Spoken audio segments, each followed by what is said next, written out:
कर्नाटक विधानसभा चुनाव 2023 और अगले साल होने वाले लोकसभा चुनाव को लेकर प्रधानमंत्री नरेंद्र मोदी ने अपने सियासी दौरे तेज कर दी हैं। जी हां, आपको बता दें कि कर्नाटक में 224 विधानसभा सीटों पर 10 मई को वोटिंग होगी और 13 मई को नतीजों का ऐलान होगा। वहीं इसके साथ ही अडानी विवाद और राहुल की संसद सदस्यता रद्द होने के बाद ये पहला चुनाव है। इसमें बीजेपी और कांग्रेस आमने सामने होगी।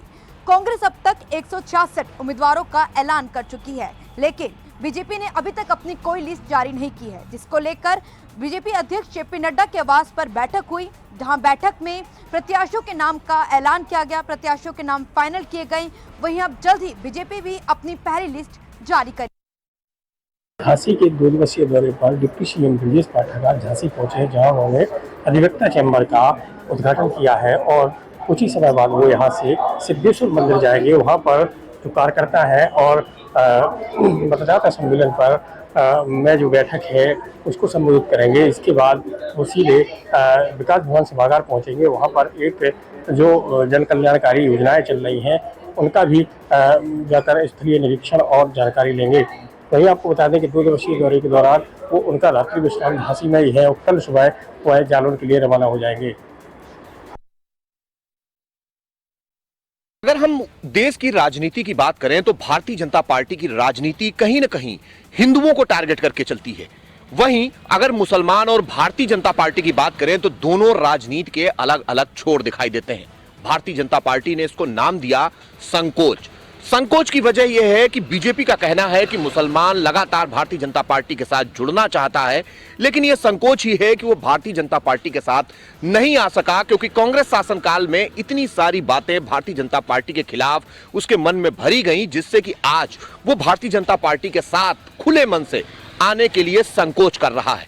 भारतीय जनता पार्टी अब इस संकोच को दूर करेगी और कोशिश है कि मुसलमान उसके साथ आए। जहां पहले ही बीजेपी पासमानदा समाज को लगातार साथ लेने की कोशिश कर रही है, चाहे वो उत्तर प्रदेश बीजेपी का मंत्रिमंडल हो जिसमें दानिश आजाद को उत्तर प्रदेश में अल्पसंख्यक कल्याण का मंत्री बनाया गया, वहीं अब भारतीय जनता पार्टी सूफीज्म से भी जुड़ने जा रही है। जो सूफी दरगाहें हैं, जो सूफी लोग हैं, जो सूफीज्म रखते हैं, सूफी विचारधारा से ओतप्रोत हैं, उनको भी अब साथ लेने की तैयारी है।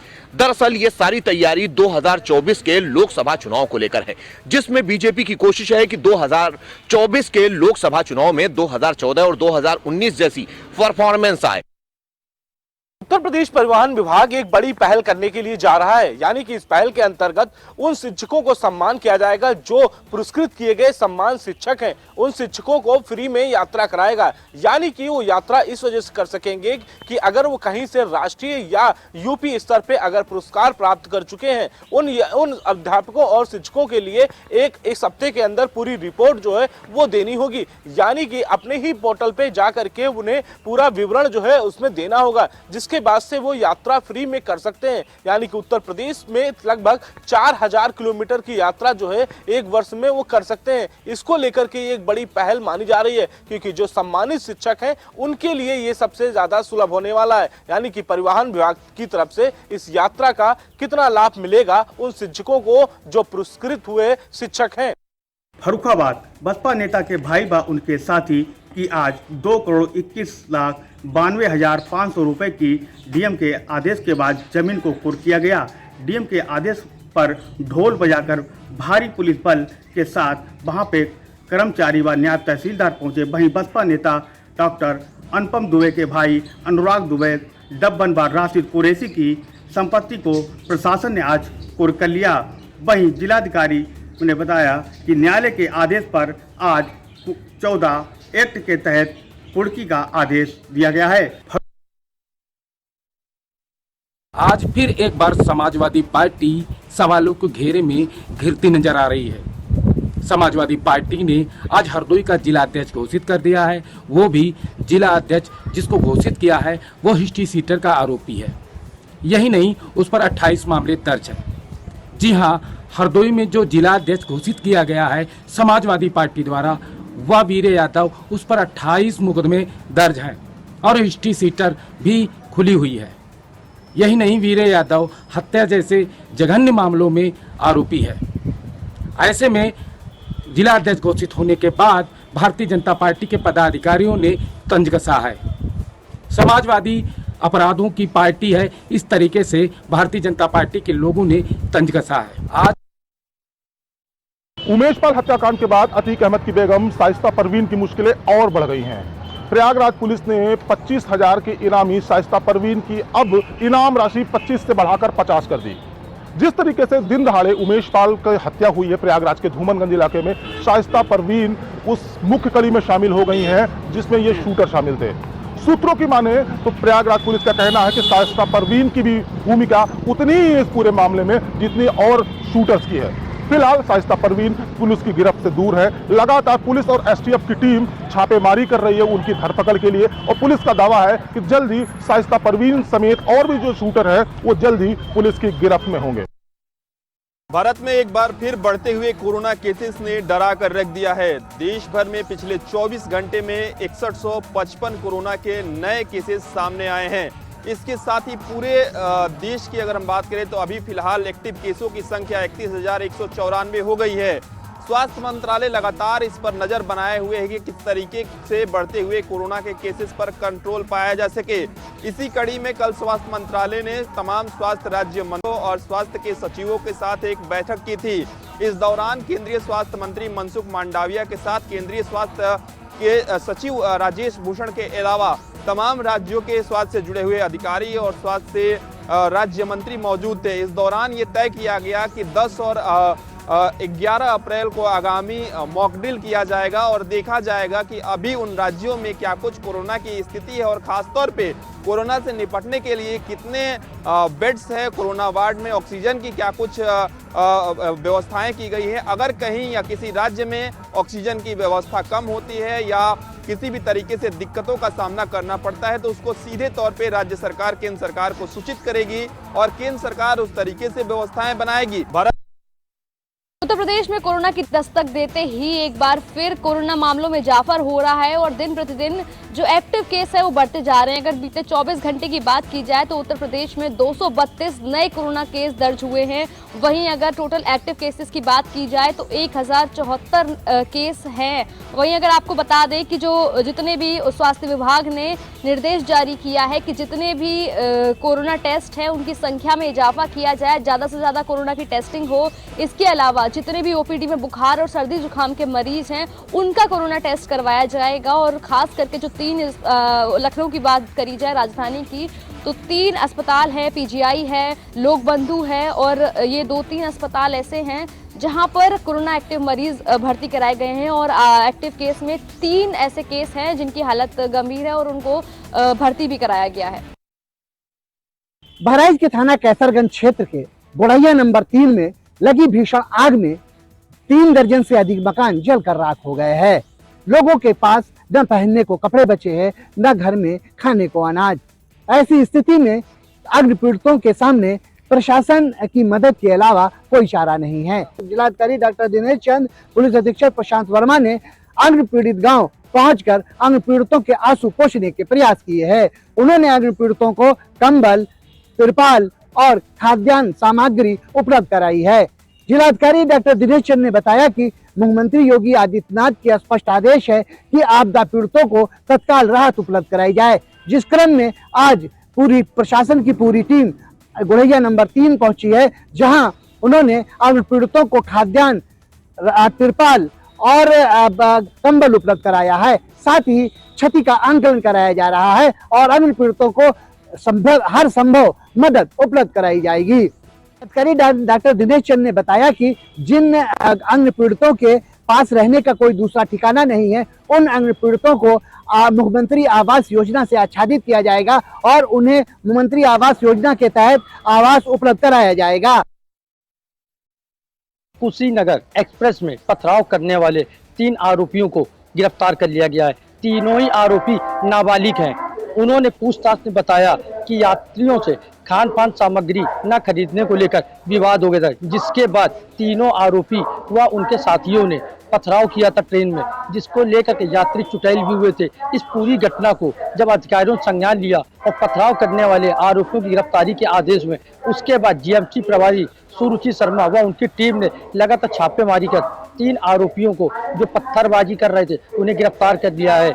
उनकी उम्र भी नाबालिग है, उनकी उम्र 17 साल से कम बताई जा रही है। और उनके साथी और वह महिला जिससे विवाद हुआ, जिसके बाद पथराव हुआ था, उनकी तलाश में भी लगातार छापेमारी की जा रही है। आपको बताते चले कि गुरुवार की रात खान पान सामग्री खरीदने के हुए विवाद के बाद पथराव कर दिया था, जिसमें ट्रेन के शीशे टूटे थे व कई यात्री चुटैल भी हुए थे। इस पूरे मामले में कार्रवाई करते हुए 3 आरोपियों को गिरफ्तार किया गया, जो कि नाबालिग बताए जा रहे हैं। इस पूरे मामले में सुरुचि शर्मा जो जीएमसी प्रभारी है, उनका कहना है कि जो फरार महिला व उनके अन्य साथी हैं, उनकी तलाश भी की जा रही है। जल्द ही उनकी भी गिरफ्तारी की जाएगी। साथ ही कहा कि रेलवे की संपत्ति को क्षति पहुंचाने वाले किसी भी आरोपी को बख्शा नहीं जाएगा और उन पर कड़ी कार्रवाई रेलवे एक्ट के तहत की जाएगी।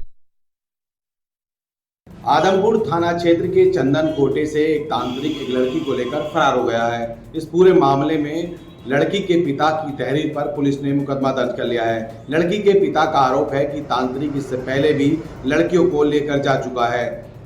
लड़की के पिता ने पुलिस को चेतावनी दी है कि लड़की को जल्द बरामद नहीं किया तो पूरे परिवार के साथ पलायन कर लेगा। पुलिस ने इस पूरे मामले में मुकदमा दर्ज करने के बाद तांत्रिक की तलाश में जुट गई है। पुलिस का दावा है कि जल्द ही तांत्रिक को गिरफ्तार कर लिया जाएगा और लड़की को बरामद कर लिया जाएगा। पुलिस का यह भी कहना है कि तांत्रिक इस गांव में पिछले काफी दिन से रह रहा था, जिसके बाद तांत्रिक लड़की को बेला फुसला कर ले गया है। तत्वाधान में एक स्वास्थ्य शिविर का आयोजन रखा गया और आयोजन में सैकड़ों मरीजों को लाभान्वित किया गया। कहीं न कहीं इस सराहनीय कार्य की हर ओर प्रशंसा जरूर हो रही है। हम आपको बताते चलें कि रायबरेली शहर के लाल ऋषि इंटर कॉलेज में इस स्वास्थ्य शिविर का आयोजन रखा गया था, जहां तकरीबन 495 मरीजों को स्वास्थ्य लाभ दिया गया और वो भी निःशुल्क, जिसमें IMA इंडियन मेडिकल एसोसिएशन के सभी डॉक्टरों ने इसका सहयोग किया और सभी मरीजों को देखा। जहां गरीबों को स्वास्थ्य की और शिक्षा की ज़रूरत होती है, इसी क्रम में कहीं न कहीं एडवोकेट अरविंद श्रीवास्तव जो रोटरी क्लब के अध्यक्ष हैं, उनके द्वारा इस सराहनीय कार्य को लगातार अंजाम दिया जा रहा है। और कई जगह ऐसा नहीं है कि ये पहली बार ऐसा स्वास्थ्य शिविर किया गया है। इससे पहले भी ठंडी में चाहे वो गर्म कपड़े वितरित करने का काम हो या किसी असहाय की मदद करने का काम हो, अरविंद श्रीवास्तव उसमें बढ़ चढ़ कर हिस्सा लेते हैं। और लगातार इस शिविर में जिस तरह से मरीजों को लाभ मिला है, मरीजों ने काफ़ी इस काम को सराहा। बिजनौर में फिर एक बार सड़क हादसा देखने को मिला। जी हां, आपको बताता चलूं, बिजनौर में तेज रफ्तार ट्रक व बस की जोरदार भिड़ंत हो गई, जिसमें साथ में बाइक सवार के भी चोट आई और मौके पर उसकी मौत हो गई। बात करें अगर लगभग घायलों की, तो 3 लोग अभी गंभीर रूप से घायल बताए जा रहे हैं। फिलहाल मौके पर पुलिस लगी हुई है। गंभीर स्थिति किस किस की है ये तो तभी पता चल पाएगा जब पूरी जानकारी पुलिस ले लेगी। लेकिन फिलहाल अभी पता चला है कि एक व्यक्ति की मौत व 3 लोग गंभीर रूप से घायल हो गए। अगर बात करें बिजनौर में 1 महीने की, तो दर्जनों मौत सिर्फ सड़क हादसे की वजह से हुई है। उनका मुख्य कारण यही है हेलमेट ना लगाना और तेज़ रफ्तार होना। तो कहीं ना कहीं प्रशासन इस चीज़ पर रोक लगाए तो मौतों की संख्या कहीं ना कहीं कम हो सकती है। और मैं तेज रफ्तार वाहन का कहर रुकने का नाम नहीं ले रहा। हम आपको पीछे एक गाड़ी दिखाना चाहेंगे जो कल नैनीताल से अपने घर देवरिया जा रही है। लोग बता रहे हैं कि ये वहाँ पर जॉब कर रहे थे और देवरिया अपने घर जा रहे थे। रास्ते में बलरामपुर के आगे बजाज चीनी मिल पर इनकी गाड़ी किसी अज्ञात वाहन के टक्कर में आ गई, जिससे इसमें मौजूद 6 लोगों की दर्दनाक मौत हो गई। उसके बाद रात का समय था तो स्थानीय लोग तो वहाँ पर मौजूद नहीं थे। पुलिस के जवान जब स्थानीय थाना पर सूचना दी तो वहाँ पर फोर्स आई, फिर इनको हॉस्पिटल ले जाया गया, जहाँ पर इन्हें मृत्यु घोषित कर दिया गया। उसके बाद इनके शव को पोस्टमार्टम के लिए भेज दिया गया है और इनके घर पर सूचना दे दी गई है। इनके घर के लोग यहाँ पर आ रहे हैं। और मैं एक महिला ने बड़ी नहर के पुल से छलांग लगा दी, तो वहीं उसको बचाने के लिए उसके पति ने भी छलांग लगा दी। आपको बता दें, पीलीभीत जनपद के माधो टांडा क्षेत्र के गांव बंगला मित्र से निवासी सुरेश कुमार, जिनकी पत्नी मनोरमा की मानसिक स्थिति ठीक नहीं चल रही, जिसको लेकर गोला में उनके एक निजी अस्पताल में उनका इलाज चल रहा है।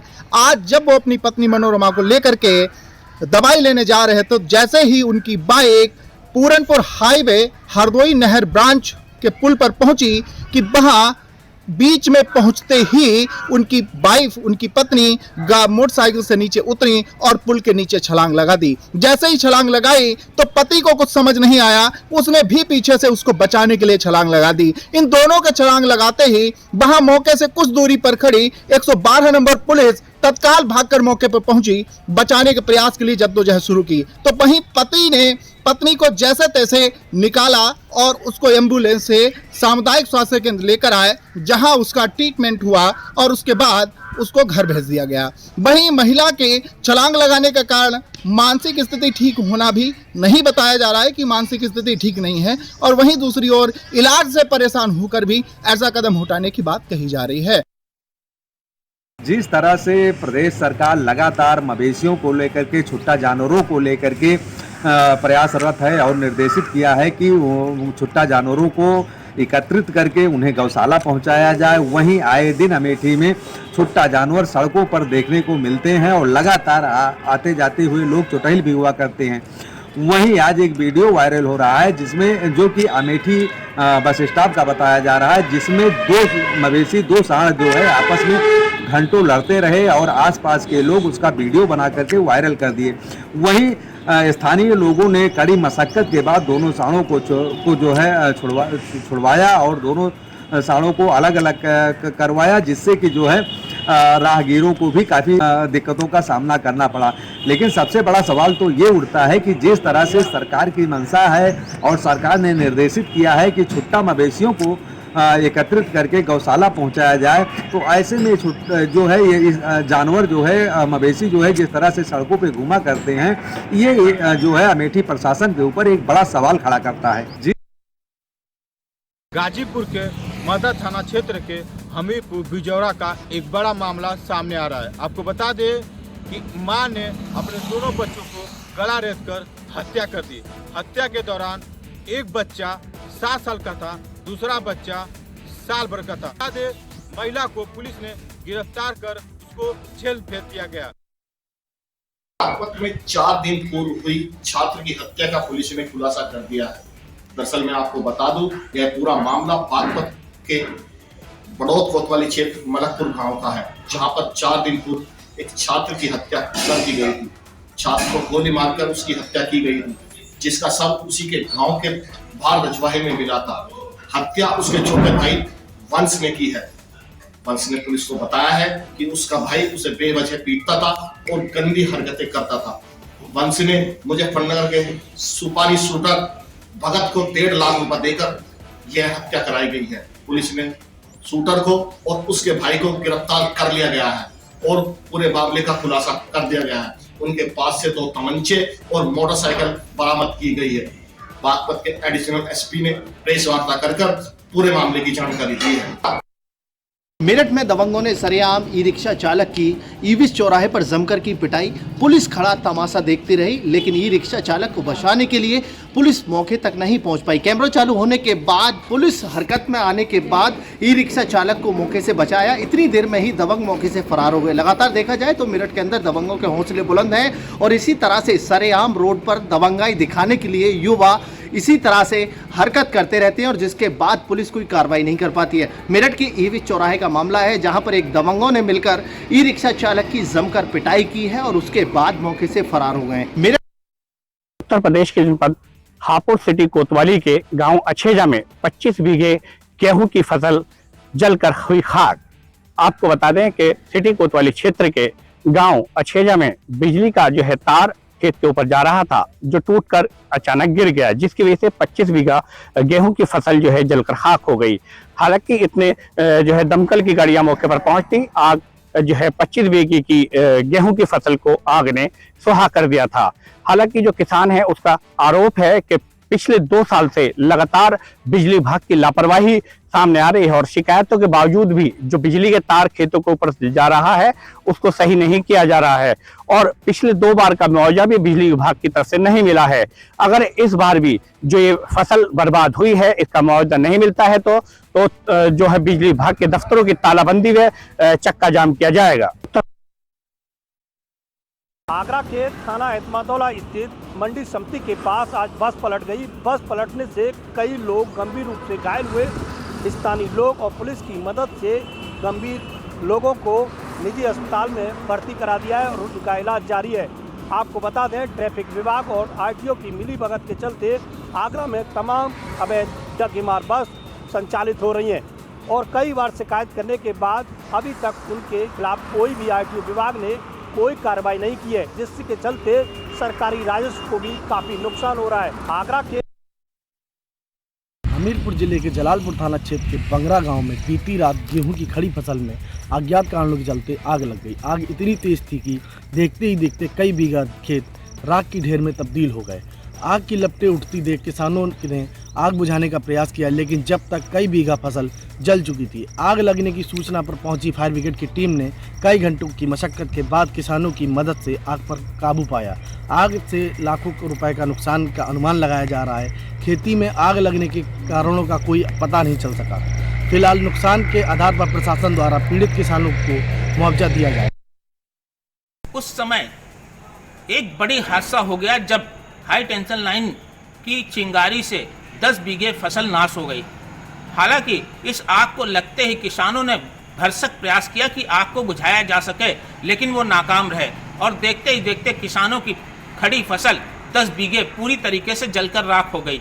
हालांकि इसको लेकर के ग्रामीणों में काफ़ी रोष है और ग्रामीण लगातार बड़े अधिकारियों को बुलाने की मांग पर जुटे हुए हैं। हालांकि मौके पर एसडीएम हसनगंज जरूर पहुंचे और उन्होंने किसानों को इस बात का पूरा आश्वासन दिलाया है कि वो पूरी फसल का मुआवजा सरकार की तरफ से उनको दिलाएगी। अब देखना ये होगा कि इसमें किसानों को जो नुकसान हुआ है वो प्रशासन भरपाई कर पाता है या नहीं।